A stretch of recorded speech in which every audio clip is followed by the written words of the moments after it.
Olá, meu nome é Rafael Barbosa e eu sou CEO da Bionexo. É uma honra convidar a todos vocês para conhecer a segunda temporada do ANAP Questiona. Baseado no sucesso da primeira temporada, nós elaboramos mais uma para essa edição de 2025, no ano em que a Bionexo também inteira 25 anos. Nesta temporada, o debate é sobre a reforma da saúde suplementar. E assim convidamos a todos, setor público, privado e sociedade, a pensarem juntos no que é possível transformar na saúde. Nós, como empresa de tecnologia, temos a tecnologia digital inteligente como ferramenta de transformação, mas nada melhor do que chamar especialistas do Brasil para discutirem e colocarem luz a esse tema e assim construirmos juntos um caminho onde a gente possa ter um setor de saúde mais acessível, amplo e de qualidade para todos. A gente espera que vocês gostem do que a gente preparou para vocês.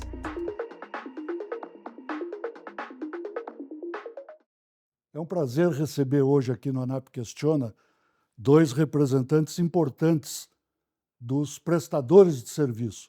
A gente tem feito conversas absolutamente informais e absolutamente preocupadas em tentar ver quais são as ideias, como é que a gente sai das dificuldades em que o setor está. E hoje é a vez de conhecer mais e tentar entender melhor a questão dos prestadores de serviço. E a gente tem muita satisfação de ter aqui a Denise Santos, que é CEO da Beneficência Portuguesa, mas que, acima de tudo, é respeitada como uma mulher de forte liderança e forte competência gerencial por onde passou. Então, se a Denise não tiver conseguido resolver alguma coisa, já aviso que deve ser difícil mesmo. E o nosso César Nomura, que é diretor de Medicina Diagnóstica do Sírio-Libanês, mas está aqui em outra condição, na condição de presidente da Abramed, que é a entidade parceira, irmã da Medicina Diagnóstica. Eu vou começar com uma provocação para já. A situação dos prestadores de serviço é tão ruim quanto as reclamações dos prestadores de serviço? Gente, olha como é que ele começa, o César. É assim, Esse é o Brito. pode melhorar bem, bem. Acho que é esse o desafio que a gente está vivendo no momento, no mercado que você tem os consolidadores, hospitais como os nossos, que são independentes, vamos chamar assim, né, César? E filantrópicos. Então, com todas as dificuldades dos não filantrópicos, mas é um bichinho um pouco diferente. E numa aceleração que foi de mudança pós-pandemia, que a gente, de verdade, a gente ainda está tentando se encontrar, né, Brito? Acho que isso não é exclusivo da ABP, da Beneficência Portuguesa de São Paulo, nem do Sírio, nem das instituições da Abramed que você representa. A gente vem há muito tempo falando de um processo mais integrado. E eu tinha uma certa, como é que eu posso dizer? Eu ia falar esperança, mas essa palavra é muito romântica. Tinha quase que uma convicção que pós-pandemia esse processo colaborativo fosse, no nosso setor, que a gente fala há tantos anos, né, Brito, fosse melhorar, mas infelizmente não. Eu acho que a gente sai de um processo que ainda ainda deixa muitas marcas aí em todo mundo e estão procurando os caminhos para acertar. Acho que a gente vai falar um pouco. Então, assim, talvez a gente reclame um pouco mais do que deveria, mas é genuíno. Eu concordo, Brito. Primeiramente, prazer estar aqui com vocês, ainda mais aqui com a Denise, ao lado da Denise. Você mencionou bem aí, é uma liderança feminina na saúde que tem acrescentado muito ao nosso setor, né? Nossa, gente, eu nem agradeci, vocês só estão me elogiando. Eu comecei Se mal. prepare para o que Eu vem comecei depois. mal. Obrigado, vocês dois. Se prepare para o que vem depois. Mas eu talvez vou voltar, acho que eu concordo, Brito, e a Denise já lembrou bem, eu vejo assim que cada vez mais, e por que eu até mencionei isso, eu falo também de você, das lideranças, os executivos e a liderança da saúde, ela nunca precisou se reinventar tanto e cada vez mais se capacitar e estar preparada para o que nós estamos enfrentando. Nunca passamos pelo que esses últimos anos, principalmente no pós-pandemia aí, já vinha difícil, mas o pós-pandemia ela piorou muito. E então, talvez eu olhe assim, nós estamos esperando, e aquela, digamos assim, aquela bala de prata, a gente está vendo que não existe. Então, o que a gente precisa é de cada vez mais eficiência, executivos que realmente consigam não só atuar no seu setor, nas suas instituições, mas eu traria já uma questão de colaboração.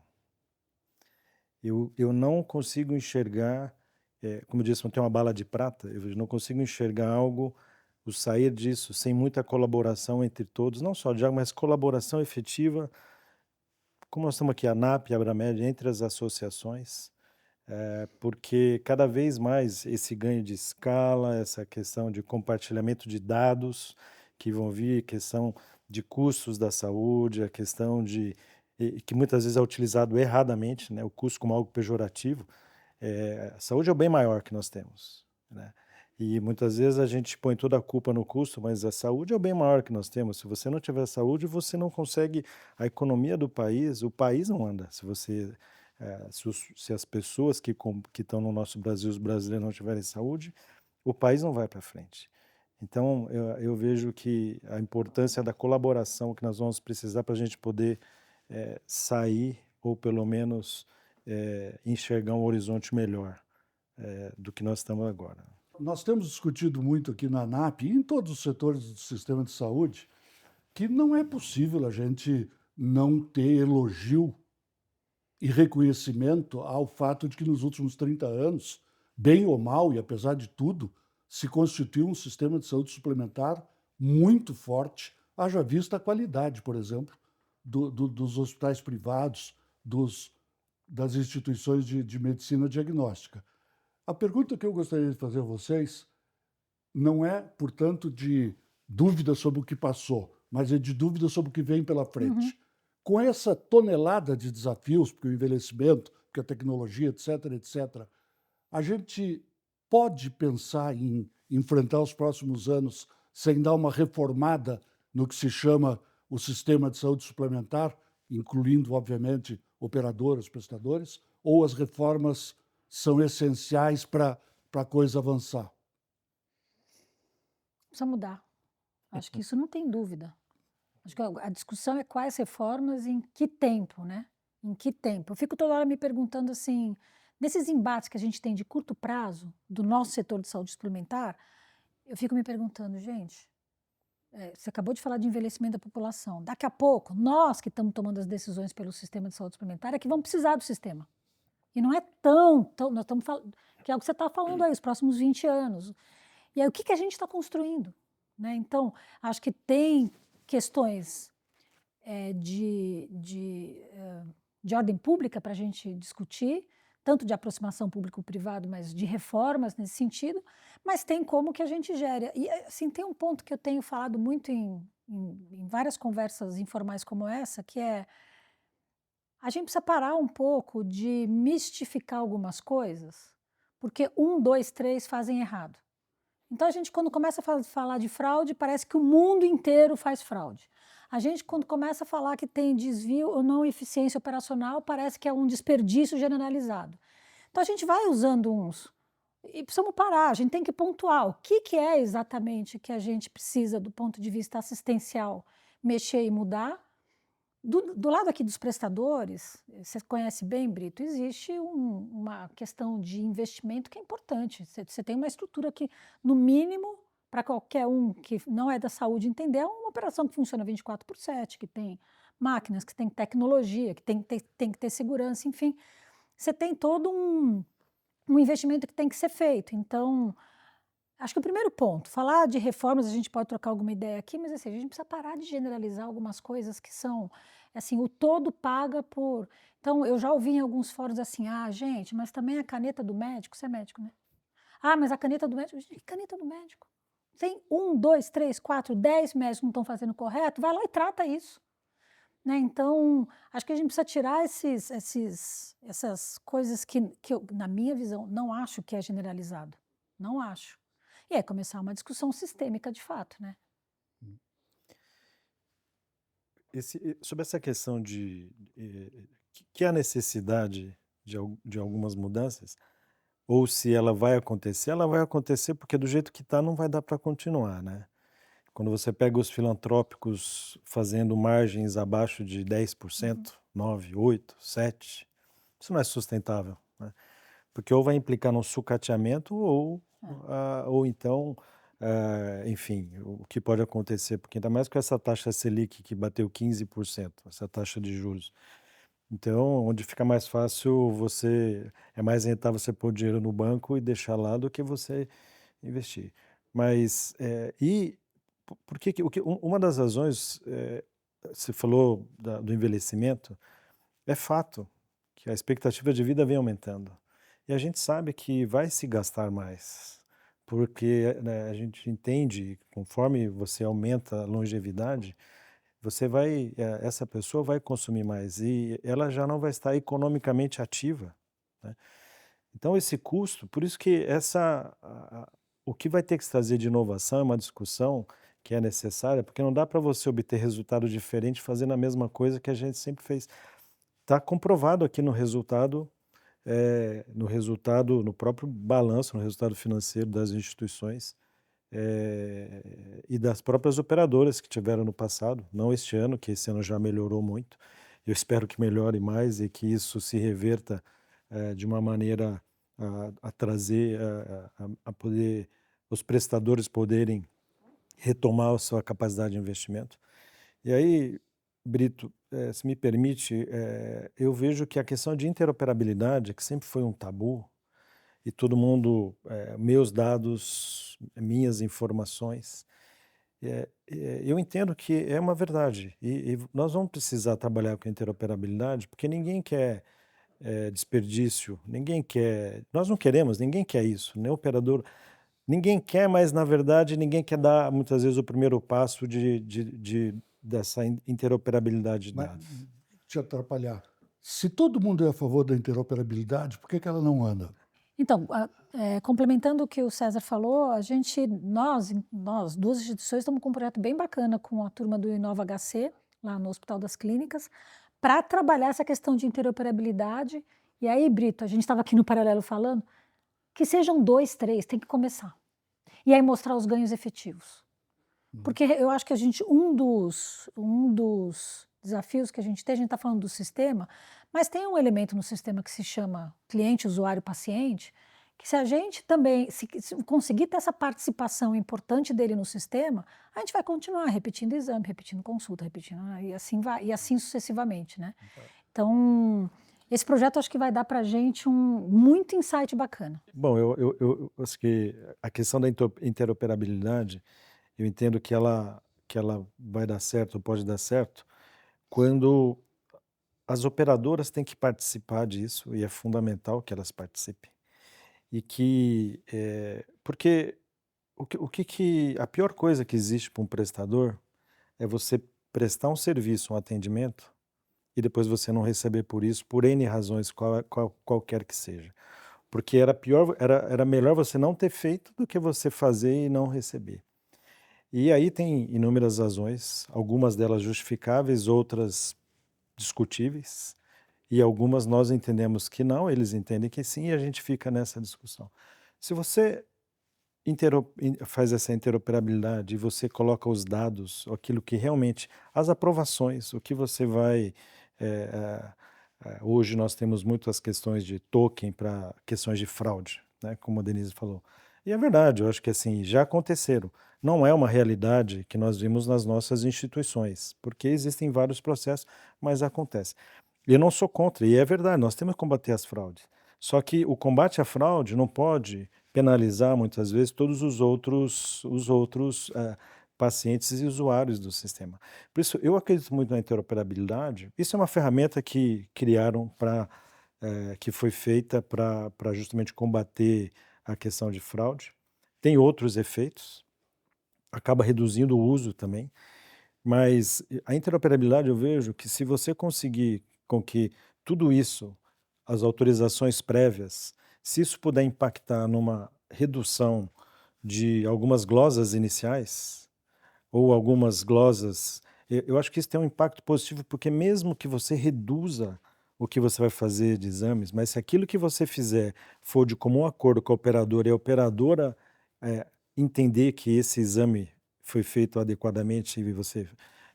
eu acredito num algo muito positivo para o setor com relação a esse, um dos pontos, né? Eu não nasci no setor de saúde, tenho alguns anos, mas a mim continua chamando a atenção, e o que eu vou dizer não vai crítica a uma pessoa ou uma instituição, vai ao metabolismo.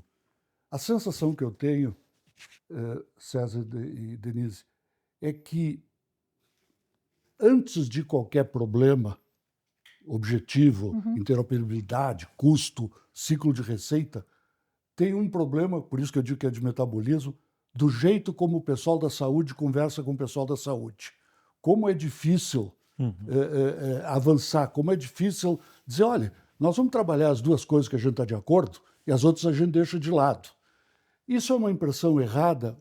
Se não é errada, por que vocês acham, como vocês consideram e avaliam que está o diálogo dentro do setor num momento de tanto desafio e onde seria super importante ter consenso sobre uma, sobre duas, sobre três coisas.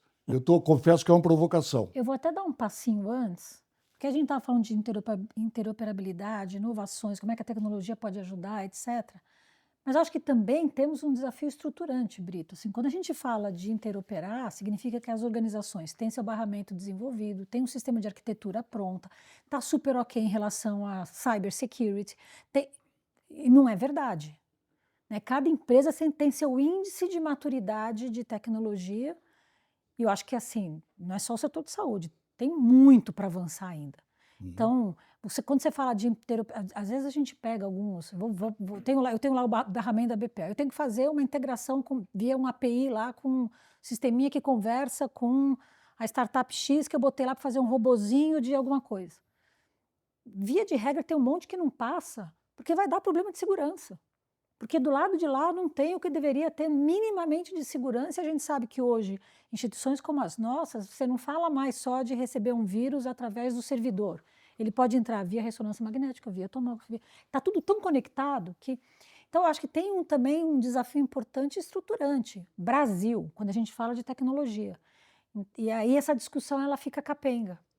Porque se a gente pegar só a gente aqui, os hospitais da ANAP, eu tenho certeza que a gente tem índices de maturidade ou de desenvolvimento, uns mais, outros no meio do caminho, ou tem gente que privilegiou colocar a jornada do paciente em primeiro lugar do ponto de vista de tecnologia, mas eu deixo para resolver a parte vamos dizer assim, de dentro de casa depois. Tem gente que fez o estruturante primeiro e agora está capenga, não tem um aplicativo adequado. Então, assim, a estratégia do ponto de vista de tecnologia, ela varia muito ainda. E aí a gente fala também de conceitos como se todo mundo tivesse já pronto para fazer aquilo. Então, acho que um desafio é esse. Isso vale para prestador, vale para operadora, vale para governo, vale para tudo. A gente mal tinha padrões, né? A gente está falando de inteligência artificial, o Brasil está discutindo ainda eticamente como é que... realmente é complexo, né? Então,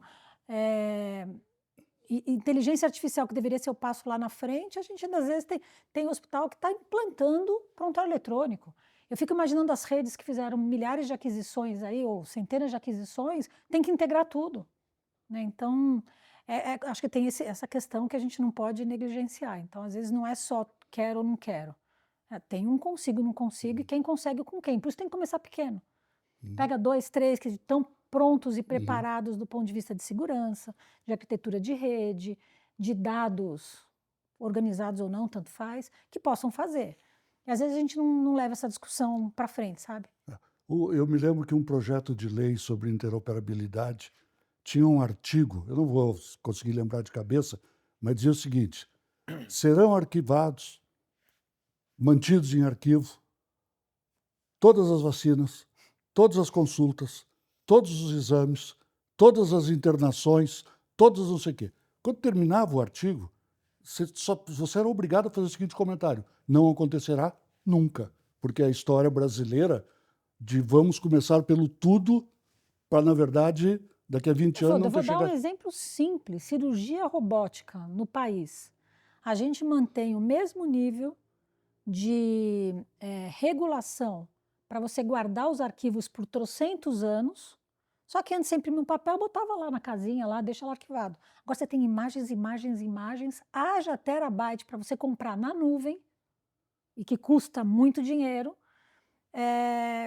você não tem, você não renovou isso. Uhum. Então eu faço uma cirurgia robótica, na hora que você guarda todo aquele procedimento todo feito, que você tem que mandatoriamente arquivar por quanto? 30? Cada um fala uma coisa Cada um fala uma coisa. e a gente sempre consulta. Você começa a consumir cada vez mais terabytes, não é mais megabytes. E, gente, qualquer espacinho na nuvem hoje custa, e custa muito. Então, E se você, mesmo os exames, um exame de sangue depois de 5 anos não tem validade. nenhuma. Então, 4 anos. Guardar para quê? O seu hemograma, para que você vai guardar esse resultado para algum... Tudo bem, mas assim, isso custa. Tudo é bonito dizer, vamos guardar tudo por 10 anos. Só que nós sabemos que um hemograma, um exame de sangue não serve depois de 10 anos. Eu acho que esse exemplo de vocês ele é ótimo para mostrar a complexidade do setor e a necessidade da gente calibrar bem o que vai fazer e com quais etapas vai fazer. Mas eu queria voltar, se me permite, um pouco para aquela minha provocação. Seja qual for o problema, a forma como a gente trata o problema. Tá? A etapa antes. E aí, repito, será que... porque o setor de saúde é muito segmentado. Né? Essa segmentação se reflete em quase 40 entidades. Se tem 40 entidades e cada uma tem que defender uma coisa, cada uma acaba especificando muito do seu. do seu. À medida que faz do seu, fica difícil de achar o nosso. Como é que vocês veem o ambiente dentro do setor de saúde para enfrentar tudo isso que tem de desafio? Você fez essa provocação, você sabe que não tem uma resposta objetiva, porque você é muito inteligente e por isso que você fez essa pergunta. Mas, Brito, eu puxo aqui, acho que quando eu assumi como presidente da Abramed, uma das primeiras pessoas que fui conversar foi com você logo no começo, né? No diálogo entre a Abramed e a ANAP, que são associações irmãs que têm muita sinergia, justamente para a gente tentar unir forças para discutir e o que nós podemos fazer junto e que sempre agrega. Né? E assim como outras associações, operadoras, a gente sempre... Eu acredito muito em conversar e a gente poder debater. O ponto é que talvez a gente... nós, numa daqueles almoços, a gente falou, se cada um pudesse pôr o dedo nas feridas, com todo mundo ali, não, sem gravação e tal, e a gente poder falar, olha, como nós vamos resolver essa questão que eu tenho, dentro do setor de medicina diagnóstica, tem algumas dores, dentro dos hospitais são outras dores, tem o filantrópico que é diferente do privado, de quem é capital aberto, de quem tem investidor. E aquilo que você disse, são interesses e a gente foca, que a gente não quer dar um tiro de cartucheira para ver onde pega, a gente foca em uma coisa, a gente vai batalhar por aquilo e você consegue uma coisa e você constrói em volta daquilo. Eu vou dar um exemplo sobre isso. Uma época era materiais e medicamentos, em que por alguma razão você levou ali onde você tinha... E você acaba focando muitas vezes onde tem as melhores margens, onde você tem aquilo que vai te trazer um retorno mais a curto prazo. O setor a gente não está olhando a médio e longo prazo. Nós estamos parece a impressão que todo mundo está olhando a curto prazo. Então, quando a gente fala de envelhecimento, quando a gente fala de interoperabilidade, quando a gente fala de coisas lá na frente, de como vai ser com genética, genômica, esse olhar de longo prazo, ele é fundamental, porque senão nós só ficamos, na hora que está a gente só fica apagando incêndio. E aí, a hora que você está apagando incêndio, é muito difícil você pensar e olhar onde nós vamos. E aí vem e acaba entrando uns jabutis, acaba entrando coisas novas e acaba entrando no hall coisas novas e outras coisas, porque nós estamos muitas vezes olhando isso e não estamos focando o que realmente, olhando para tudo que o envelhecimento vai trazer, onde são para preparar linhas de cuidados de uma maneira mais eficaz. Eu vejo que a própria telemedicina, ela foi isso. Ela poderia ter sido muito melhor estruturada antes e já está preparada. O que forçou a gente a implementar? Pandemia. A pandemia. Talvez não tivesse havido a pandemia, a gente ainda estivesse discutindo a lei da tele. Não, e ainda assim você vê que hoje não é que a gente está usando como poderia, né? A gente deu uns... Porque na radiologia, a gente começou a fazer a teleradiologia há 20 anos. Então, a pandemia, quando ela chegou, ela foi tranquila. Os médicos estavam em casa vendo os exames dos hospitais porque nós começamos a discutir a área de medicina diagnóstica, ela, sob o ponto de vista de inovação, sob o ponto de vista de tecnologia, ela sempre foi muito pioneira.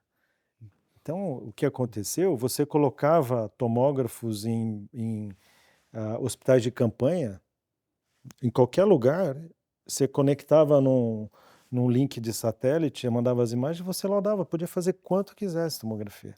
Por quê? Isso é algo que já veio amadurecendo há 20 anos. Então eu vejo que outros setores, o próprio envelhecimento, ele precisa ser discutido. O TEA que veio e chegou, ele poderia ter sido muito melhor discutido antes e preparado para isso. É que a gente tem um negócio que é B2B2B2C. Então, tem mais um elemento no meio do caminho, assim, se perguntar, putz, o que a gente poderia fazer para fazer um teste? Eu teria que estar discutindo uma operadora, pegar uma empresa, enfim, talvez até com como é que fala, com atuação que não seja só regional, prestadores, fechar isso aqui e testar um modelo. Porque tem lá o cara que está pagando a conta, também não é o cara que está usando.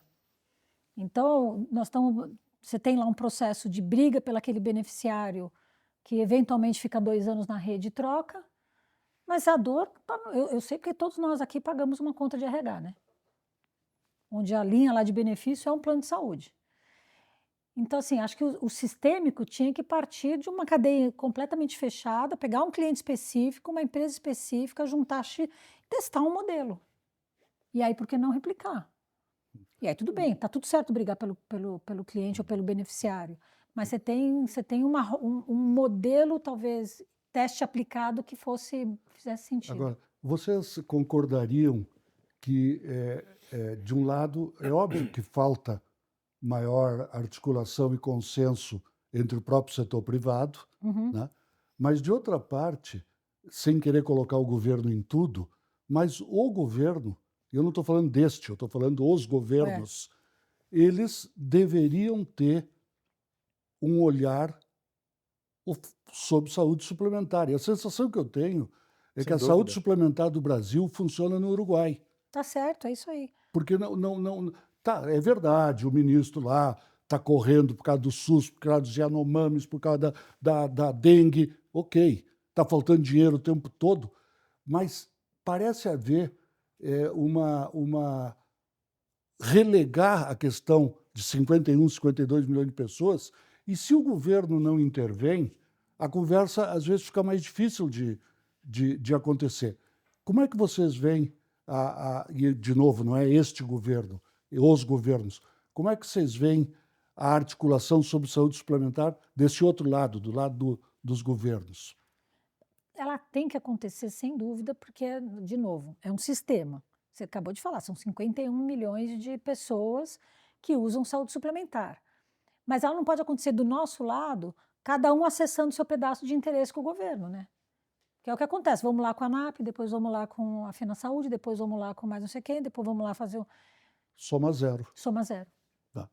Soma zero. Nós estávamos numa outra conversa lembrando isso.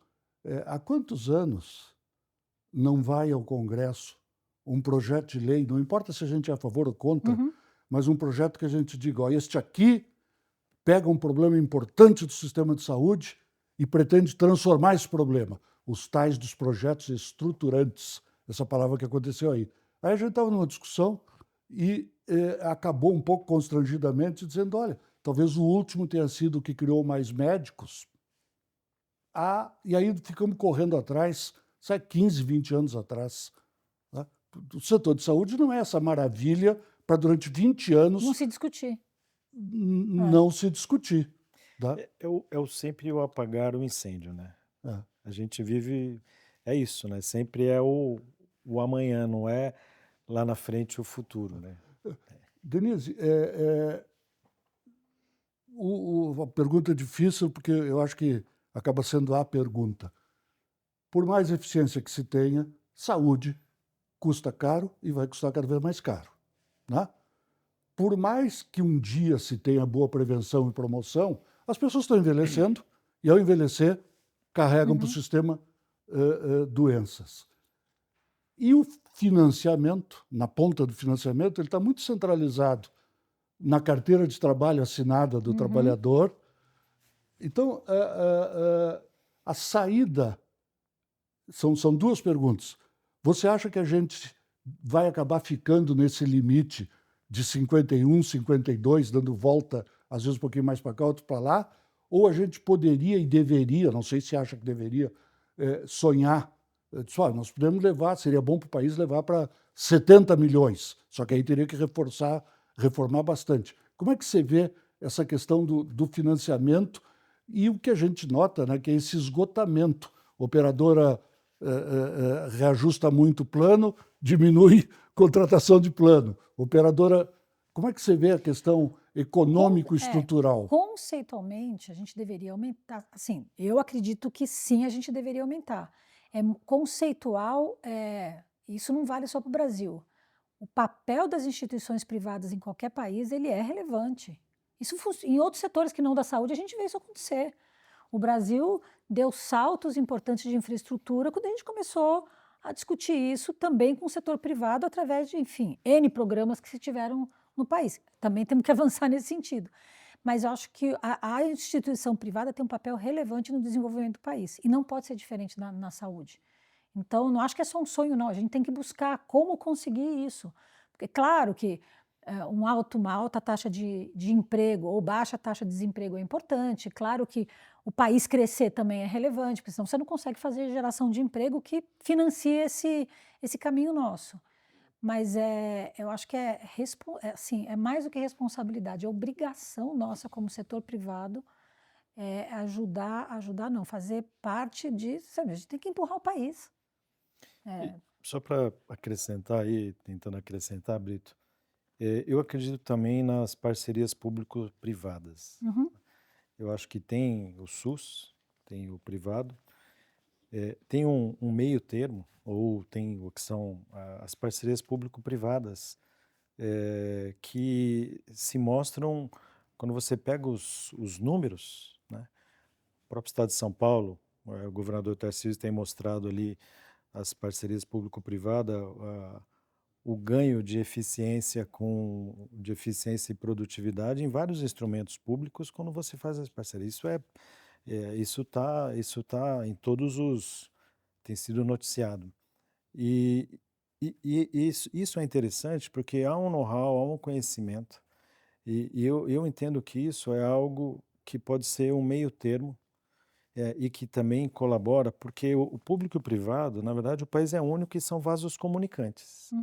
Hoje você está no SUS, você vai para o privado, você sai do privado e vai para o SUS, eles são vasos comunicantes, e isso, se a saúde suplementar começar a reduzir o número de vidas com acesso, automaticamente isso vai encarecer, isso vai para o SUS. Né? Parece que tem um problema político, que assim, tem gente que ainda tem dúvida se seria melhor ter 60 milhões em vez de 50 ou 70 em vez de... Só que isso é um pouco irônico, porque ao mesmo tempo, neste momento, o governo corretamente está vindo buscar no setor privado as condições para reduzir a fila do setor público. E por que tem essa fila? Porque tem mais gente para ser tratada pelo SUS do que a capacidade do SUS de tratá-las.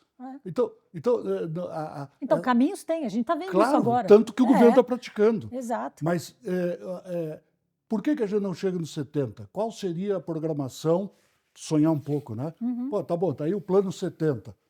Quais são as 3 ou 4 coisas que a gente tem que fazer como país? Não é como eu não sei se eu estou, depois de velho, ficando mais idealista, mas o sentimento de que a gente não tem em nenhuma gaveta de Brasília ou do nosso próprio setor um caderninho escrito anotações para os próximos 10 anos de saúde no Brasil, ou anotações para...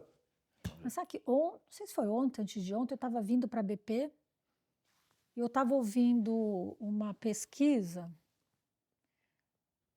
com uma amostragem até que razoável não sei se vocês viram, não é condição, né, mas do desejo do brasileiro, e o percentual não era baixo, e não ser CLT. Não sei se vocês viram isso, recentemente publicado. Então, o cara que está entrando no mercado de trabalho agora, o cara que estará no mercado de trabalho daqui a 10 anos, ele está pensando num outro modelo de trabalho, completamente diferente. A gente já vê nas nossas instituições, etc. A gente fica olhando a saúde suplementar, o cara tem que ser um CLT, empregado, etc., ter o benefício. Então, assim, A forma de financiamento da saúde suplementar é baseada numa peça de museu chamada Exato. carteira de trabalho. Carteira de trabalho, que muito provavelmente não será mais assim, muito em breve. E como é que se obtém contribuição do empregador? Não tem. E que não é também o plano individual que a gente está acostumado a... E o plano individual não tem mais. Não é esse modelo. Vocês acham, para aproveitar a ocasião, vocês têm uma posição contrária, favorável à ideia do plano só ambulatorial? A ideia é aquela que surgiu e que agora parou a discussão de novo? É uma boa pergunta. Eu não pensei nisso com profundidade. Olha, Brito, assim, eu acho que estudos são necessários, avaliação, e quais os objetivos que estão movendo para se fazer isso. Se o objetivo é melhorar o sistema de saúde, agora, se o objetivo... Olhar a medicina primária de verdade, né? De verdade, né? O que a gente não vê muito isso, né? O que você, muitas vezes, se a motivação olha, nós vamos ter essa parte básica e os exames, e depois, se ele precisar de uma cirurgia, tiver um AVC, um cateterismo, que ele precisa fazer uma cirurgia, ele vai para o SUS, ou ele vai... ou tem um câncer, ele vai tratar no SUS, fica difícil de entender os reais objetivos. Agora, uma vez que isso realmente for uma medicina básica, primária, e que vai a um custo bom, onde haja uma programação, eu acho que isso é válido, né? Porque o que parece que ninguém contesta é que tem um grupo de brasileiros, sei lá, são 10 milhões ou 20 milhões, que quer mais do que os outros não depender do SUS, mas que não tem o dinheiro suficiente para contratar o plano mais barato dos planos existentes. É uma camada de pessoas que está numa situação, digamos, intermediária. Mas claro que tem uma discussão grande. O que você acha? A gente aqui na ANAP tem duas, sem fugir da resposta, mas tem duas posições e que talvez, provavelmente, as duas sejam verdadeiras. A primeira é, ok, nós vamos aumentar o número de pessoas que serão examinadas, que farão exames e tal. Isto tende a aumentar a demanda por média e alta complexidade. E aí, isso não vai prejudicar o SUS?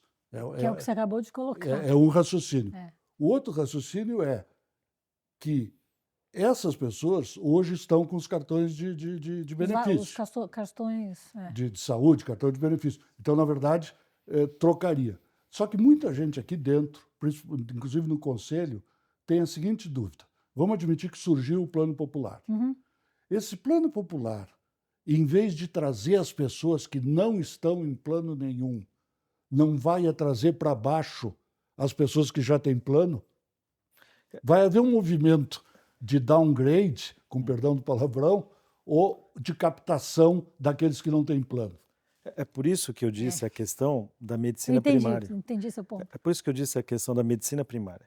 Porque se você fizer uma medicina primária efetiva, quer dizer, onde talvez os modelos de médico de família, onde você não tem um overuse de exame, onde quem vai fazer exame é quem deve fazer na hora certa e do jeito certo, você não vai. Agora, se quem está contratando isso é para ficar fazendo check-up e fazer os exames, você vai se deparar daí com algo que não é o que nós queremos. Eu digo que o setor precisa, né? Fazer mais exames, ok, vai melhorar alguns, mas isso não é a medicina primária. Olha, mas aí juntando com aquele começo da conversa de interoperabilidade e sonhando um pouco, talvez a gente consiga resolver esse, né, um plano popular que vai ter a sua extensão natural no SUS. Se isso não estiver conectado, a gente... Eu tenho família, os filhos morando nos Estados Unidos, né? Vocês sabem do que eu vou dizer muito melhor do que eu.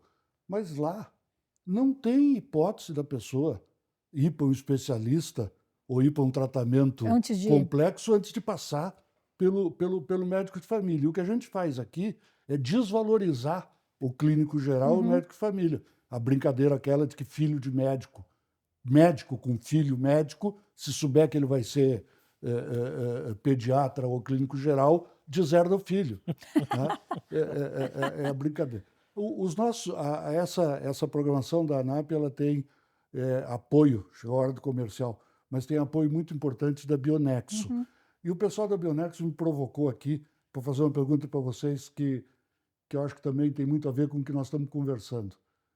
Como fazer, dona Denise e doutor César, para que a natural integração de novas tecnologias não vire simplesmente uma integração, uma incorporação por modismo desnecessária? Onde é que está o ponto de equilíbrio entre essa tecnologia realmente ajuda o paciente, ajuda o hospital, ou essa febre que é natural? Todo mundo está querendo ter o iPhone de último tipo, essas coisas. Como lidar com o médico batendo na porta da doutora Denise ou do doutor César, dizendo, olha, agora tem a ressonância modelo 2028.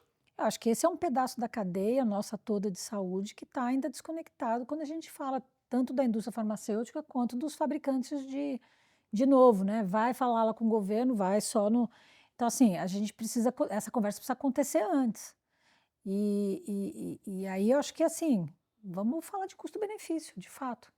Então, como trazer esses caras para esse momento prévio, né? Porque também é indiscutível que a gente está tendo evoluções fantásticas na medicina. E é indiscutível que a inteligência artificial vai acelerar tratamentos, enfim, vacina a gente já sabe, mas assim, a gente vai ter um bombardeio assim, exponencial daqui para frente, não tenho dúvida, né, César? E aí eu acho que, de novo, indo para o regulatório, como é que a gente começa essa discussão antes disso já virar uma incorporação, já está lá, já fez, e aí começa uma discussão já muito tarde, né? A gente está se encaminhando para o final. Deixa eu só fazer Desculpe, César, desculpe. Só fazer um comentário rápido. Muitas das incorporações tecnológicas, elas sempre trouxeram custo e nunca, não é que nunca, mas sempre trouxe mais custo quando você vai fazer a média. As incorporações trouxeram mais custo para o sistema, trouxe vários benefícios, mas ela trouxe um custo adicional e que não tem jeito, né? Alguém tem que pagar essa conta. Eu vou, aproveitando as provocações, o ano passado eu estive na Arábia Saudita e fui conhecer o modelo que eles vão implementar, e estão implementando já. Era tudo público lá, e alguns privados. E agora eles vão fazer clusters, são, se não me engano, 22 clusters, que vai ser gerido pelo governo.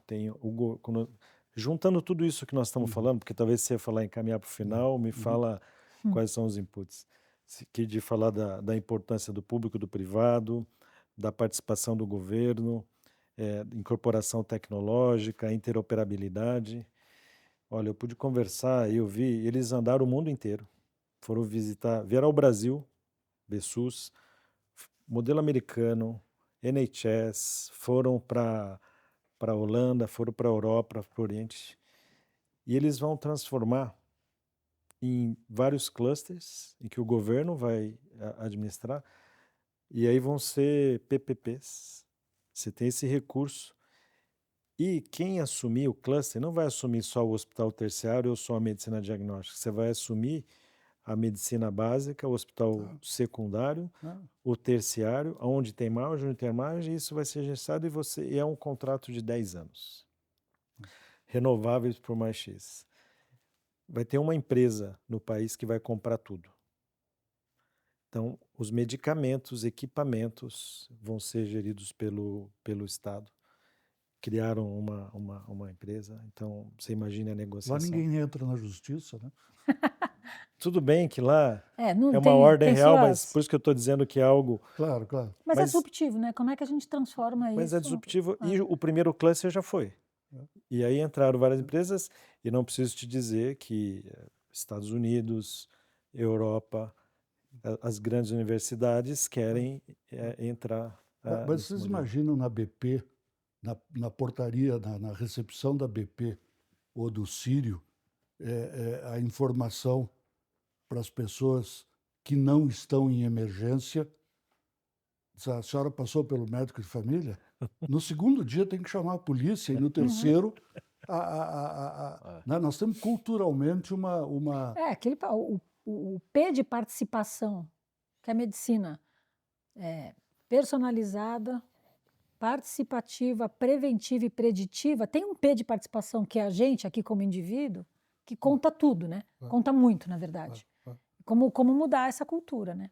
Eu, por exemplo, tenho muita dúvida, aí eu estou me valendo da experiência das pessoas que eu conheço, familiares e tal. Eu tenho muita dúvida se um percentual razoável da história do muito exame não decorre do fato de que o brasileiro botou na cabeça que só é bem atendido se sai com uma listona de exame, né? O sujeito não deu bola. Eu me queixei, o doutor César me pediu um exame. É incrível, né? Tá? Eu já tive experiência com um médico meu, que eu cheguei e ele estava meio esbaforido, meio fora do normal dele. Sabe, acabei de brigar aqui com a paciente anterior, porque ela ficou brava porque eu disse que não precisava nem de remédio, nem de exame. Imagina se a gente botasse uma câmera secreta, discreta da televisão e fizesse essa pegadinha. Examina a pessoa, não precisa de remédio, nem de exame. Deixa eu ir para uma questão de mercado, aqui já realmente encaminhando para o final. Eu brinco, Denise, dizendo que nos últimos 4 anos só mudou tudo. Né? Para tudo que é lado no setor de saúde, e em particular no setor de hospitais. E aí, então, tem um desenho hoje, onde existe hospitais que optaram, ou empresas que optaram por uma verticalização total. Existem redes que detêm hospitais que detêm redes, que é uma semi-verticalização, e existem o que eu também prefiro chamar de independentes. E hoje é muito difícil de dizer esse aqui é só isso, aquele é só aquilo. A BP, por exemplo, tem um excelente e com muito futuro projeto envolvendo onco. Né? O Sírio tem discutido e feito também parcerias. Esse modelo de muita parceria, uma barra verticalizada, outra barra semi-verticalizada, e os independentes nadando contra a corrente, vocês acham que nada veio para ficar porque tudo muda, mas vai demorar um tempo? É a perspectiva dos próximos anos? Eu posso falar pela BP. Quando a gente fez em 2018 nosso reposicionamento de marca, a gente resolveu discutir com profundidade os nossos valores. Porque a gente tinha, se eu tirasse o nome da BP e colocasse outro ali, aquelas 4, 5 palavrinhas que a gente tinha, servia para qualquer outra empresa que pensasse parecido com a gente. E aí a gente colocou, o valor virou uma frase e aí uma explicação muito clara do que é, o que não é. Mas um dos nossos valores é colaboração nos leva mais longe. E o statement dele é justamente valorizamos parcerias e alianças que nos fortaleçam, nos complementem e recíproca verdadeira com o outro. Então a gente fica pensando nisso o tempo inteiro.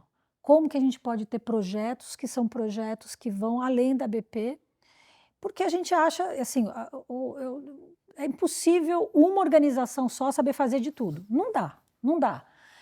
E o fato dos independentes serem independentes, quer seja por recurso de competência, quer seja por recurso financeiro, quer seja por disponibilidade, nós acreditamos que tem que fazer junto. Então, a gente tem outros projetos que a gente está trabalhando agora, depois mais para frente a gente vai poder contar, mas eu acho que é mandatório. Se ela é uma se ela é formal, se ela é informal, é o que a gente começou a falar no começo da conversa, é colaborativo. Você tem que ter, obviamente, pensar numa parceria, gente que combina com você do ponto de vista de valores, de ambição, do que as instituições acreditam. Óbvio que não é nunca só um contrato que rege as parcerias, né? Você tem que ter, enfim, visão de médio e longo prazo relativamente próximo, mas a gente acredita bastante nisso, Brito. Ficar ali sozinho, independente, achando que vai continuar remando contra a maré, não vai rolar. A maré não vai mudar. Né? Não vai. Eu acho que a gente até acreditou por um tempo que daria para você seguir, e foi assim que as instituições vieram até agora. Até há pouco tempo, onde agora está claro que as parcerias e as alianças, ou o que quer que seja, tanto é que novas associações têm surgido, e então eu entendo que cada vez mais isso vai ser fundamental. O mercado está dizendo. Por quanto tempo? Não sei, Brito. Eu queria agradecer muito a vocês dois e expressar um sentimento aqui pessoal, que é o seguinte: ouvindo vocês dois, e o elogio é rigorosamente sincero, a gente reafirma a conclusão de que o momento é complicado, de que o momento é extremamente desafiador, mas para cada assunto complicado que apareceu aqui na conversa, eu não diria que vocês tiraram do bolso ou da bolsa, está aqui a solução. Mas vocês, em alguns casos mais, em outros menos, disseram, olha, aqui talvez tenha um caminho. Então, solução pronta ninguém tem, o desafio é complicado, mas tem caminhos. E aí vale a velha frase de que não adianta ter o caminho se não houver a vontade de caminhar. É isso aí. Né? E a vontade de caminhar depende muito do setor, sem prejuízo da competição, da disputa, de o setor, pelo amor de Deus, se enxergar como setor. Né? Porque quem acaba fragilizando as demandas da saúde é muito o setor. Então, eu queria dizer que a conversa com vocês, ela anima, porque ela não pinta de cor-de-rosa a vida, mas ela mostra que existe caminho. Super obrigado, Foi Denise. ótimo, foi ótimo. Super Obrigada, obrigado. gente. Obrigado.